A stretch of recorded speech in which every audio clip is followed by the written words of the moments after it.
Morning. I'm Candace Cahone. I'm a respiratory therapist. I currently work with Vidant Health. Thank you so much. So we can see your face. Oh, God, you couldn't see that pretty face up there. How about now? A little bit better.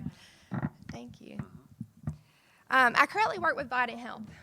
We cover a 29-county region in eastern North Carolina, and we specialize in peds asthma. What you're going to see around the room are some really pretty drawings in front of you. We took some time to try to understand how asthma makes the children feel that struggle with it. I've been working with June in some capacity before about 5 years now, and I think the first time I heard the words particulate matter, I looked like a deer caught in headlights.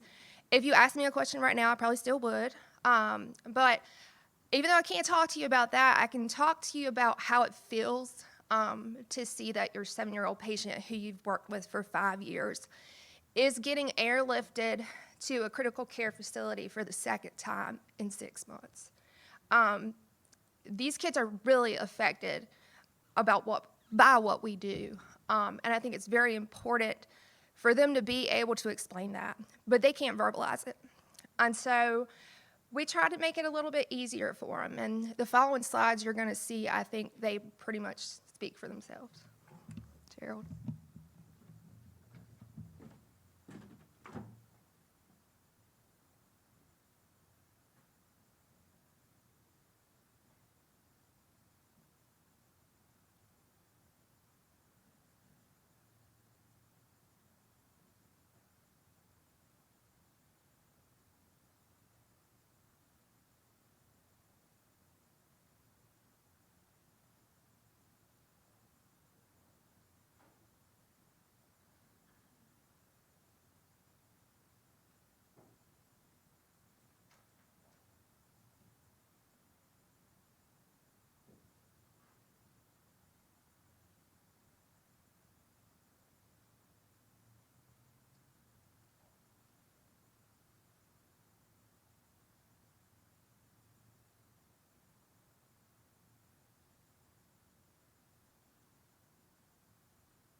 I need a bigger box.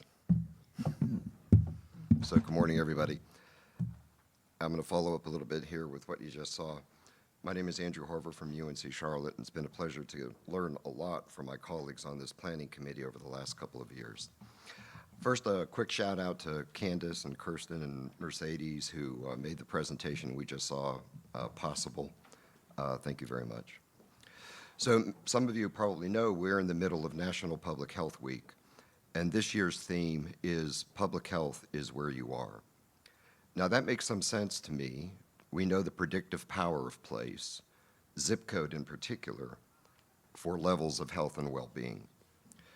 But we also know the stark health-related inequities based on place, and the presentation highlights in part the consequences of place-based inequities in relation to just one disease, asthma, and in one particularly vulnerable population, children.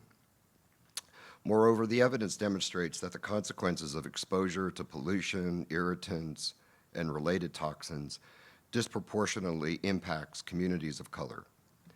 In other words, it seems to me public health should be a little less about where you are and a little more about where we don't want to be. I'm always struck by the content of these drawings in children with asthma. They routinely emphasize, as we just saw and you see at your tables, the emotional or affective side of a disease that limits exercise, makes it difficult to breathe, and in some instances can be life-threatening. The drawings are not about the value of medication or about the care children encounter to help manage their disease. The drawings are about worry, fear, anxiety, and the persistent stress that threatens individual health and well-being. And so I applaud all of you who embrace the good work of creating places where every one of us can thrive, a place where we all want to be.